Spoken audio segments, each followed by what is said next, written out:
So, for thousands of years, the Western world has been operating under a massive singular assumption that the God of the ancient scriptures is the ultimate, formless, all-powerful creator of the universe.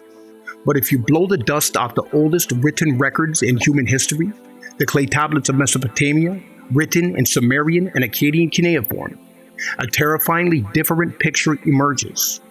When you look past the religious veneer, the actions of the entities our ancestors called gods describe flesh and blood, planetary technicians. They did not speak the universe into existence. In fact, when pushed to do so, the chief engineer of the Anunnaki admitted something that shatters the foundation of modern theology. They did not have the power to create. To understand this, we have to look at the law of gender.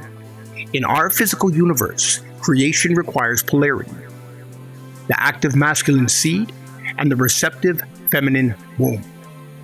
And when you read the Atrahasis epic, specifically Tablet 1, lines 200 to 204, the lower tier workers are on strike.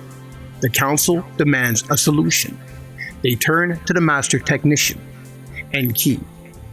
They turn to Enki to create a labor class, but Enki doesn't wave a magic wand. He looks directly at the assembly and says, Ula, Ile, Ii, Anaku, Abanim. It is not within my power to create. Instead, he states that creation belongs to the birth mother Ninhursag to fashion humanity. The texts record that Enki had to physically extract biological material, the blood of a god who possessed Temu, or rational intelligence, and splice it into a terrestrial container. And if you want the proof, stop looking at the theology and look at your own sandbox. The mainstream calls it a missing link, but the human genome holds the physical receipts of this lab work. Look at human chromosome 2. Every other primate has 24 pairs of chromosomes. Humans have only 23. But why? Because our chromosome 2 is the result of a head-to-head fusion of two ancestral chromosomes, complete with deactivated, misplaced telomeres right in the middle. It didn't evolve, it was spliced. Combine that with the sudden anomalous acceleration of the FOXP2 gene, the exact linguistic master key that separated human speech from the rest of the animal kingdom, and the cuneiform ceases to be a myth. It becomes a technical manual. But the cover-up goes much deeper than the genetic manipulation. The control system has painted the wrathful, order-demanding Enlil archetype, whose character heavily shaped the modern control system's concept of God as a perfect, supreme, moral authority. But if you pull the cosmic rap sheet out of the oldest clay archives, you find a criminal record that shatters the inversion.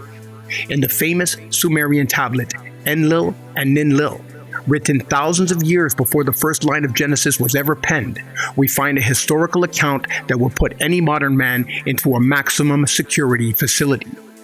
Enlil spots the young goddess Ninlil bathing in a canal, and despite her explicit recorded refusal, he uses physical coercion and force to take what he wants. But here is the kicker the lamestream theologians want buried. The ancient assembly of the 50 great gods did not look the other way. They didn't protect the boss. They declared their own supreme commander, Hug-Zu, morally unclean. The clay tablets literally record the pantheon arresting Enlil and banishing him to the underworld for his crime. Let that sink in. The entity who demands your absolute moral submission, who dictates the laws of purity and sin in the later rewritten texts, was a convicted offender banished by his own peers in the original records. And the viral spread of this archetype did not happen by accident. When Abraham migrated away from Ur, an Enlil-worshipping city, he brought the memory of his local planetary deity with him, eventually marrying into the regional cult of El. This historical cross-pollination dragged the old technician's baggage right into his in-law's orbit, laying the groundwork for the ultimate branding pivot. The system didn't create morality.